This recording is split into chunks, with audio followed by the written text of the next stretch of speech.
Hello, everybody. It's George from Ireland. So, welcome back to my channel.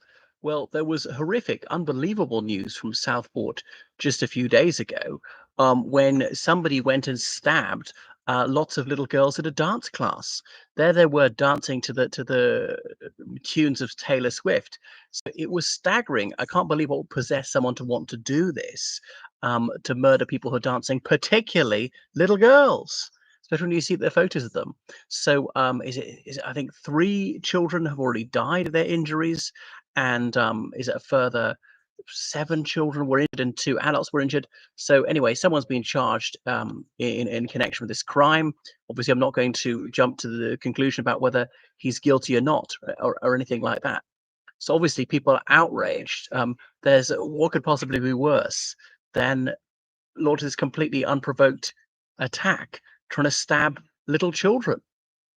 So I would like to think that someone who does that sort of thing is mentally ill, but maybe I'm wrong. Maybe someone just really is that evil.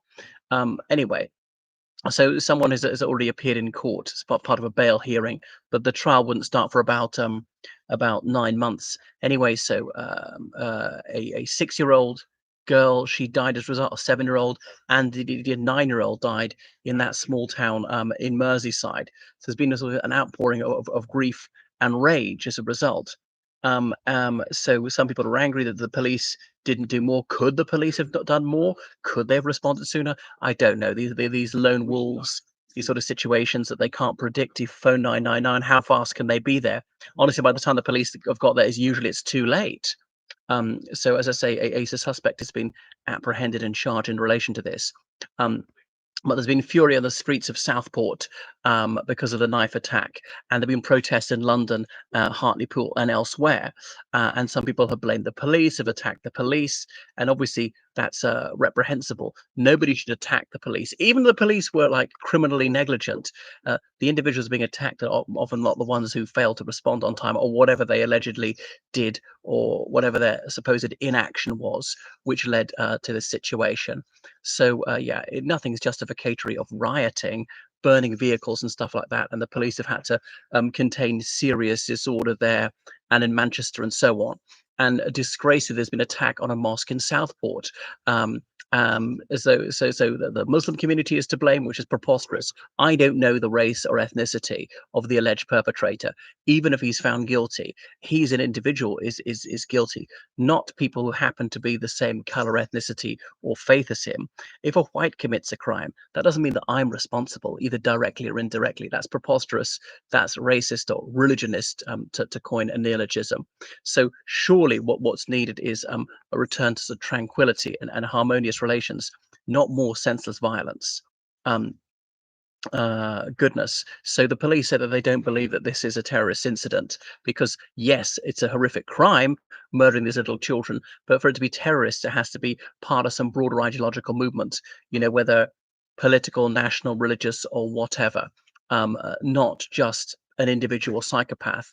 Now, Nigel Farage, he has added his penny's worth to the public discourse, and I don't think it was a very helpful intervention, saying, "Oh, the police were wrong to say that it wasn't a terrorist-related incident." Now, presumably, the police would know an awful lot more about this than Mr. Farage because they were investigated, and of course, the police sometimes get this wrong. So the police are sometimes politicized, and he thinks the police are institutionally leftist. I tend to concur with him, and he said, "Well, it comes hard on the heels of that army officer who was stabbed in full uniform, so that must have been terror related. I mean, not necessarily. Could have been a personal grudge, or indeed someone who's just mentally unhinged. I don't know the particulars." So it's really unwise to jump to conclusions. In fairness, Farage didn't actually say it was a terrorist incident. He doesn't know either. So the police were sort of wrong to say straight away that it wasn't terrorist related. But anyway, supposedly Farage's loose words have aggravated communal asperities, and some people say, well, this is part of the reason that someone attacked the mosque.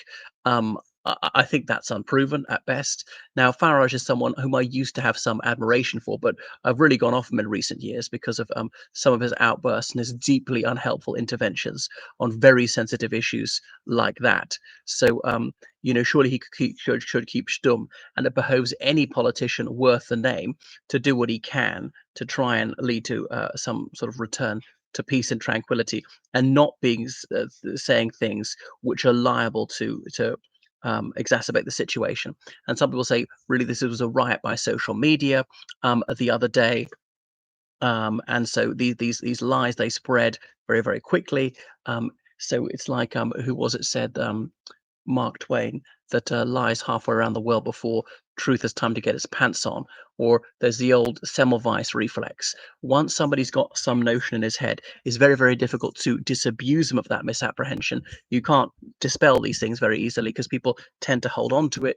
They're emotionally invested in it, and it's part of their identity now. And it's such a come down, such a humiliation to admit that they have been had, they are mistaken, and so on.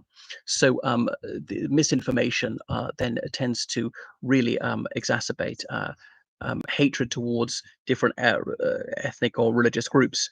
And so some of the Muslim community in Southport, they feel very much under siege. So and now, why would anyone listen to me? I'm a nobody, but surely I should raise my voice, tiny though it is, to say, please don't be nasty to whoever it is, just because he or she belongs to whichever race or religion. No one should be mistreated on those grounds. Whoever had murdered these children is that individual, maybe had a few co-conspirators, is those individuals who are responsible, not the group that he happens to come from. So I know that death obviously is emotional. Bereavement is a very emotional for the family, the friends of the deceased, and it's a lot harder to take if it's a child who dies, especially if he or she is murdered. That's likely to really inflame fury. People are blinded by rage, and they seek to inflict equal pain on whoever's hurt them so badly. And to seek out somebody, but it seems to me that some people are being scapegoated. So surely politicians could use what sway they have to appeal for calm, and not blind hatred. So I think Farage has been irresponsible at best. So please don't harm anyone and just leave it to the police. Help the police if you happen to know anybody. But all these conspiracy theories are going around, and of course they're weak-minded, simplistic people who are willing to believe all sorts of facile accusations about this. But it just beggars belief what could um, lead anyone to want to go and stab to death all these little children who are having a dance class there in Southport on Monday. So all these rumors spread very, very quickly on X. They used to be called Twitter. Is that the one that's owned by Elon Musk? So goodness. So I hope there's some sort of return to some peace or normality in Southport. Unfortunately, there's psychopaths of every race and religious persuasion. So these things are going to happen sometime. I don't know what we can do to try and make it less likely. Better mental health care. I mean, I'm not sure. Maybe it's not a psychiatric thing. Maybe just someone really is that malicious. So yeah, Southport, how is Southport ever going to get over this kind of thing? It makes me call to mind the Dunblane massacre way back in 1996, when I was at school myself. About 20 little children shot dead in their primary school in Scotland by a bloke called Thomas Hamilton, who then turned the gun on himself. It led to handguns being outlawed, although I think no uh, legally held handgun was used in the attack anyway. But there was an enormous outpouring of grief, angst, such a maudlin event, fury, but of course the perpetrator was dead by this time. So what can I say? Help the police. Don't harm them. You're making it even worse. The police are busy trying to contain a riot. They're less able to investigate, less likely to be able to respond to a 999 call quickly to help whoever's going to be victim of the next such attack. Right. Thank you for watching my channel. Please subscribe on Patreon, donate on PayPal, georgecallahan79@gmail.com. Toodaloo.